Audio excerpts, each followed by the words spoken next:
दोस्तों, केंद्र सरकार ने नॉर्थ ईस्ट के 3 राज्यों नागालैंड, मणिपुर और मिजोरम में विदेशी व्यक्तियों की एंट्री पर बैन लगा दिया है। 14 साल के बाद केंद्र सरकार की तरफ से ये बड़ा कदम उठाया गया है। सवाल ये उठता है कि सरकार ने ऐसा क्यों किया है। तो नॉर्थ ईस्ट के आसपास, भारत के अंदर और भारत के बाहर कुछ ऐसी गतिविधियां रिपोर्ट की गई हैं जिससे ऐसा लगता है कि विदेशी ताकतें नॉर्थ ईस्ट को डिस्टेबलाइज करने के लिए काम कर रही है। आज के सेशन में कुछ बहुत चौंकाने वाले तथ्यों पर और कुछ ऐसे रिपोर्ट्स पर हम चर्चा करेंगे जो कि बहुत आसानी से पब्लिक में डिस्कस नहीं हो रही है। दोस्तों, अचानक से केंद्र सरकार की तरफ से इतना बड़ा फैसला नहीं लिया गया है, क्योंकि 14 साल से सरकार कोशिश ये कर रही थी कि नॉर्थ ईस्ट में टूरिज्म को बढ़ावा दिया जाए। लेकिन अचानक से ही प्रोटेक्टेड एरिया रिजीम इसमें डिक्लेयर कर देना इन 3 राज्यों को ये एक चिंता की बात दिखाता है। दरअसल 3 महीने पहले इंटेलिजेंस की एक रिपोर्ट आई थी जिसमें यह बताया गया था कि 900 से ज्यादा मिलिटेंट म्यांमार से भारत के मणिपुर में घुसपैठ कर सकते हैं। और अभी कुछ दिन पहले ही आपने ये भी सुना होगा कि कुकी जो काउंसिल के एक समूह ने मुख्यमंत्री एन बिरेन सिंह को कुकी बहुल इलाके से सड़क मार्ग से यात्रा ना करने की धमकी भी दी थी। यानी कि हालात यहां तक पहुंच गए हैं कि अब एक राज्य के मुख्यमंत्री को ये धमकी दी जाने लगी है कि आप एक पर्टिकुलर मार्ग से नहीं जाइएगा। सिर्फ इतना ही नहीं, अगर आप देखोगे तो कुछ रिपोर्ट्स ये भी आई हैं कि जो कुकी हैं वो कुछ एक्सटर्नल हेल्प की यहाँ पर डिमांड कर रहे हैं, कुछ एक्सटर्नल हेल्प को लेकर काम कर रहे हैं, ताकि वो भारत में अपने लिए एक सेपरेट स्टेट के डिमांड को बहुत स्ट्रांगली गवर्नमेंट के सामने ना सिर्फ रखे बल्कि इसको पा भी ले। दोस्तों, बहुत ध्यान से देखिएगा, जो कुकी हैं, रिपोर्ट ये कहती है उन्होंने इजराइल के पीएम के सामने ये डिमांड रखी है कि जो चिन स्टेट है म्यांमार का, चित्तौंग हिल ट्रैक्ट जो है बांग्लादेश में, और जो मिजोरम है इंडिया का, इन तीनों को मिलाकर और साथ में जो मणिपुर का आउटर वाला एरिया है, एक साथ मर्ज करके कुकी जनजाति के लिए एक अलग से स्टेट बनाई जाए। और दोस्तों, सिर्फ इतना ही नहीं हुआ है, म्यांमार की अराकान आर्मी का बांग्लादेश के कुछ हिस्सों पर कब्जा होने की रिपोर्ट भी सामने आ रही है। और शायद इसीलिए गवर्नमेंट ने बॉर्डर एरिया पर हाई अलर्ट जारी कर रखा है और साथ में मीडिया संगठनों को भी रिपोर्टिंग के लिए कुछ गाइडलाइंस होम मिनिस्ट्री की तरफ से जारी किए गए हैं। दोस्तों, जैसा कि आपको पता है, मई 2023 से मणिपुर में एक जातीय हिंसा मेजॉरिटी मैती और माइनॉरिटी कुकी जनजाति के बीच में देखने को मिल रही है। जहां एक तरफ घाटी में मैती मेजॉरिटी कम्युनिटी रहती है, वहीं दूसरी तरफ जो पहाड़ी एरिया है उस पर कुकी जनजाति का प्रभाव है। बीच में सरकार की तरफ से एक नो मैन लैंड डिक्लेयर किया गया है, जिस पर पैरामिलिट्री फोर्सेस लगातार ध्यान रखे हुए हैं। और दूसरी तरफ मणिपुर सरकार ने दावा ये किया है कि जो मैती समुदाय और कुकी समुदाय के बीच में ये हिंसा जारी हुई है, इसके पीछे कहीं ना कहीं म्यांमार से आने वाली अवैध घुसपैठ एक कारण है। मणिपुर सरकार का ये दावा है कि इन संघर्षों के पीछे बाहरी तत्वों की भूमिका है और जिनका उद्देश्य एक ही है, भारत की शांति और स्थिरता को भंग करना। जैसा कि मैंने आपको बताया था कि 3 महीने पहले ही जो मणिपुर के सुरक्षा सचिव हैं, उनके पास इंटेलिजेंस की रिपोर्ट आई थी कि मिलिटेंट करीब 900 से भी ज्यादा म्यांमार से भारत के मणिपुर के अंदर घुसपैठ कर सकते हैं। यहाँ पर दोस्तों, अगर आप देखोगे, मुख्यमंत्री तक को यहाँ पे धमकी मिल चुकी है और इस टाइम पर मणिपुर 2 किलों में विभक्त है, जिसमें से एक किला मैती कम्युनिटी का है तो दूसरा कुकी कम्युनिटी का है। दूसरी तरफ दोस्तों, ये भी खबर निकल कर आई है कि जो म्यांमार की अराकान आर्मी है, दरअसल एक बहुत ही शक्तिशाली ये विद्रोही समूह है और रखाइन राज्य के इंडिपेंडेंस के लिए ये लगातार जो है म्यांमार के अंदर एक स्ट्रगल कर रहे हैं। हथियारों के साथ एक विरोध प्रदर्शन के साथ साथ एक वॉर जैसी सिचुएशन क्रिएट कर रखी है। इन्होंने दरअसल बांग्लादेश के एक हिस्से पर भी अपना कंट्रोल कर लिया है, लेकिन बांग्लादेश की सरकार के द्वारा एकदम चुप्पी साधे जाने से ये मामला और भी ज्यादा गंभीर हो जाता है। रिपोर्ट्स का ये कहना है कि अराकान आर्मी ने बांग्लादेश का जो टेक्नोफ वाला एरिया है इसमें घुसपैठ कर ली है। दोस्तों अगर आप मैप पे नजर डालेंगे तो म्यांमार का ये एरिया, बांग्लादेश का ये एरिया और साथ में भारत का नॉर्थ ईस्ट, ये पूरा का पूरा एरिया एक जंक्शन यहाँ पर बनाता है। और जहां पहले केवल म्यांमार से घुसपैठ होने की वजह से नॉर्थ ईस्ट में हालात गंभीर हो गए थे, अब बांग्लादेश के जो हालत है और जिस तरीके से बांग्लादेश में भी हिंदुओं के खिलाफ अत्याचार हो रहा है, तो बांग्लादेश की ये घुसपैठ भारत के अंदर नॉर्थ ईस्ट की स्थिति को बहुत ज्यादा खतरे में डाल देती है। दोस्तों एक और क्लैरिटी यहाँ पे गवर्नमेंट की तरफ से जारी की गई है। दरअसल एक कुकी जो काउंसिल का नाम सामने आ रहा है और वो यहाँ पर अपने आप को कुकी समुदाय के प्रतिनिधि के रूप में बता रही है।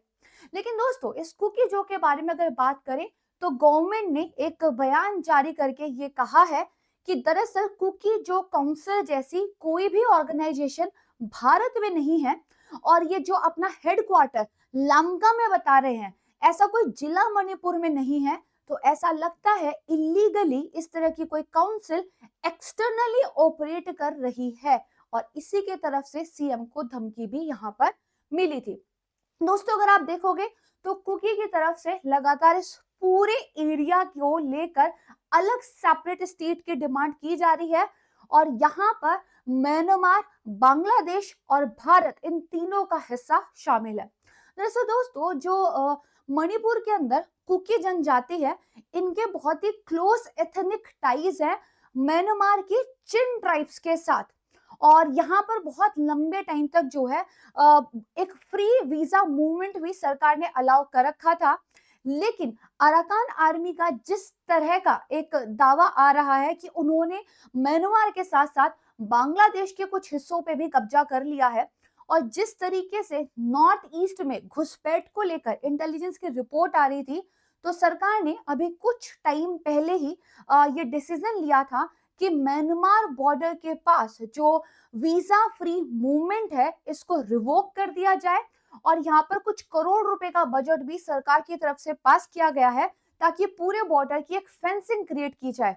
और इसका विरोध कुकी जनजाति की तरफ से काफी जोर शोर से किया जा रहा है। दोस्तों अगर बात करें तो इस पूरे मामले के पीछे कुछ विदेशी एलिमेंट्स के हित नजर आते हैं। जैसे अगर आप देखोगे कि जो CNN न्यूज 18 है, इन्होंने ये रिपोर्ट किया था कि कुकी लगातार अपनी सेपरेट स्टेट के लिए एक फॉरेन हेल्प की जो है एक उम्मीद लगा के बैठे हैं और ये मैटर शायद धीरे धीरे बहुत ज्यादा सीरियस हो रहा है और अगर भारत इस तरह के कदम नहीं उठाएगा, जैसा कि उन्होंने भी विदेशी को बैन कर दिया है नॉर्थ ईस्ट के 3 राज्यों से, तो दरअसल इंटेलिजेंस सोर्सेस का कहना यह है कि भारत के हाथ से यह मामला निकल सकता है। दरअसल यूनाइटेड नेशन में, यूनाइटेड किंगडम में और इजराइल में जून 2023 में वर्ल्ड कुकी जो इंटेलेक्चुअल काउंसिल की तरफ से एक मेमोरेंडा इश्यू किया गया था और सोर्सेस का कहना यह है कि कुकीज का एक हिडन एजेंडा है कि दुनिया के सामने वो लगातार एक सेपरेट स्टेट को लेकर वैसा ही एक मूवमेंट बनाना चाहते हैं जैसा कि कश्मीर को लेकर लगातार पाकिस्तान बनाते आया है। जो भी डिटेल्स पब्लिकली अवेलेबल है उससे ये पता चलता है कि इस काउंसिल की तरफ से 3 मेमोरेंडास यूके, यूनाइटेड नेशन और इजराइल में जो है बेसिकली जारी किए गए थे और इन्होंने ये कहा था कि हिली एरिया का एक अपना सेपरेट स्टेट की जो उनकी डिमांड है, इसके लिए इजराइल और यूके और यूनाइटेड नेशन स्पेशल इंटरवेंशन करे। और उन्होंने यहाँ तक भी कहा है कि इंडियन कॉन्स्टिट्यूशन के आर्टिकल नंबर 3 के अकॉर्डिंगली वो सेल्फ गवर्नेंस की यहाँ पर डिमांड करते हैं। दोस्तों अगर आप देखोगे तो आप इसी टाइम पर यूएस के जो बेसिकली आप देखोगे एरिक ग्रेसिटी थे, इन्होंने भी एक स्टेटमेंट जारी किया था कि अगर भारत चाहे तो मणिपुर के मैटर पर हम जो है उनकी हेल्प कर सकते हैं। कहीं ना कहीं पर ऐसा लगता है कि भारत की दुखती रग को दबाकर अपनी बातें मनवाने का एक एजेंडा इसके पीछे है। देखो दोस्तों, ये दुनिया आपस में बंधी हुई है, जहां भारत लगातार रशिया को सपोर्ट कर रहा है, तो वहीं यूएसए की तरफ से लगातार भारत को कंट्रोल करने की कोशिश की जाती है। और ये कैरेट स्टिक पॉलिसी पे काम करता है। एक तरफ पब्लिकली ओपनली आप अच्छे संबंध दिखाओ और दूसरी तरफ जो इंटरनल इश्यूज हैं उनमें दखल देकर भारत से अपनी बातें भी मनवाई जाए। अगर आप यहाँ पे देखोगे कि बेसिकली 13 सालों के बाद फाइनली फिर सरकार ने ये कदम उठाया है कि 3 राज्यों को प्रोटेक्टेड एरिया रेजिम के अंदर जो है बेसिकली सरकार ले आई है। और कोई भी विदेशी व्यक्ति जिसके पास टूरिज्म से रिलेटेड वीजा नहीं है वो इन एरिया के अंदर एंट्री नहीं कर सकता। और अगर आपको जाना ही है तो एक्स्ट्रा ऑर्डिनरी सिचुएशन दिखाकर आपको सीधे सीधे गृह मंत्रालय से यहाँ पर परमिशन लेनी पड़ेगी। वही अगर हम बांग्लादेश की बात करें तो जो मौजूदा मोहम्मद यूनिस की गवर्नमेंट है उन्होंने मुंह पर एक चुप्पी बांधी हुई है। और अराकान आर्मी ने क्या सच में बांग्लादेश के कुछ हिस्सों पर कब्जा कर लिया है, जो कि कुछ रिपोर्ट्स के हवाले से सच है और जो कि बांग्लादेश के अंदर एक कमजोर लीडरशिप को देखते हुए सही भी लगता है। इस पर कोई भी ऑफिशियल बयान इनका अभी तक सामने नहीं आया है। दोस्तों अगर ऐसा है तो कुकी जनजातियों के द्वारा एक्सटर्नल हेल्प लेने की जो लगातार कोशिश की जा रही है वो यहाँ पर एक काफी बड़ी जीत हासिल कर लेती है। लेकिन दोस्तों बांग्लादेशी सरकार भले ही चुप हो लेकिन वहां की सरकार ने सभी नावों की इस पर्टिकुलर एरिया के आसपास आवाजाही पर रोक लगा दी है। और इससे पता चलता है कि रीजनल सिक्योरिटी खतरे में है।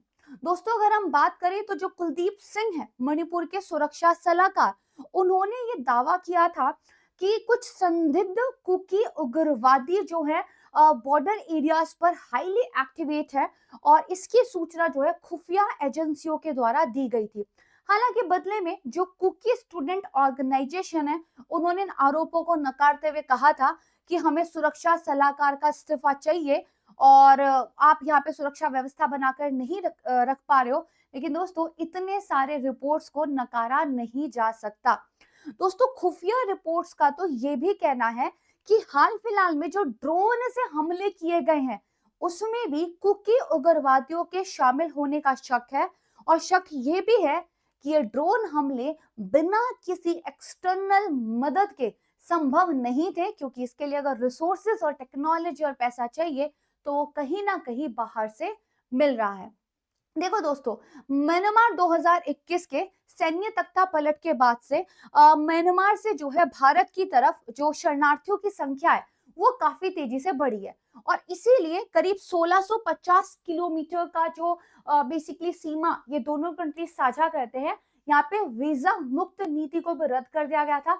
310 अरब रुपए की लागत की एक पूरी सीमा बाढ़ लगाने की योजना भी जो है सरकार की तरफ से शुरू यहाँ पर की गई है। और कहीं ना कहीं पे बांग्लादेश की इनस्टेबल होती सिचुएशन, बांग्लादेश की कमजोर सरकार और ये जो घुसपैठ के द्वारा भारत को अनस्टेबल करने की कोशिश है इस पूरी सिचुएशन को बहुत ज्यादा गंभीर बना देती है। तो मणिपुर में जो हिंसा और अस्थिरता है ये सीधे सीधे न सिर्फ इस राज्य की सुरक्षा पर बल्कि भारत की सुरक्षा के लिए बहुत बड़ा एक बेसिकली खतरा है। अब मणिपुर सरकार का कहना यह है कि यहाँ की सुरक्षा को मजबूत करने के लिए हमने जो प्रोटेक्टेड एरिया रिजर्व में कदम उठाया है ये बहुत ज्यादा जरूरी है, ताकि अगर कोई भी सस्पेक्टेड विदेशी एक्टिविटी हो तो उसको ज्यादा बेटर तरीके से मॉनिटर कर सके। और यहाँ पर कहीं ना कहीं पर देखने के लिए ये भी मिल रहा है कि आज के टाइम पर हालात ऐसे हैं कि अवैध घुसपैठ को कंट्रोल करने के लिए जितना सरकार करेगी उतना ज्यादा यहाँ पर कम होगा। तो दोस्तों सवाल ये उठता है कि मणिपुर, मिजोरम और नागालैंड में पीआर की वापसी बहुत इंपॉर्टेंट डिसीजन सरकार ने लिया है। अगर अराकान आर्मी के द्वारा बांग्लादेश का जो हिस्सा कब्जा कर लिया गया है इन रिपोर्ट्स में वास्तविक रूप से कोई सच्चाई है तो जमीनी हकीकत बहुत ज्यादा मुश्किल होने वाली है। अब सवाल ये उठता है कि क्या प्रोटेक्टेड एरिया रिजिम इन एरियाज को एक्सटर्नल इन्फ्लुएंस से बचाने में कामयाब हो पाएगा? क्या बॉर्डर पर केवल एक फेंस लगाने से जो बॉर्डर की घुसपैठ है उसको भारत रोक पाएगा? क्या हमें ये नहीं सोचना चाहिए कि ड्रोन जैसे हमले किस तरीके से हो रहे हैं? क्या हमें ये नहीं सोचना चाहिए कि स्टारलिंक जैसी टेक्नोलॉजी का इस्तेमाल इस एरिया में कैसे हो रहा है, जबकि भारत सरकार की तरफ से उस पर बैन लगाया गया है? क्या हमें यहाँ पे ये नहीं सोचना चाहिए कि जितने भी प्रोटेस्ट चल रहे हैं उसको लेकर ये इतना पैसा और हथियार आ कहाँ से रहे हैं? मुझे कमेंट सेक्शन में बताइएगा कि आपको सचमुच लगता है कि यूएसए और यूरोपियन ताकतें कुछ कमजोर नसें अपने पास रख के बैठती हैं ताकि भारत की विदेश नीति को अपने हिसाब से इन्फ्लुएंस कर सके। This is all from my side. And दोस्तों, आप जो है मेरे टेलीग्राम चैनल को इस पर्टिकुलर पीडीएफ को डाउनलोड करने के लिए ज्वाइन कर सकते हैं। एंड आपके जो भी कमेंट है मुझे कमेंट सेक्शन में जरूर बताइएगा। This is my Telegram channel. Thank you so much. Take care. गर्व से कहिए जय हिंद।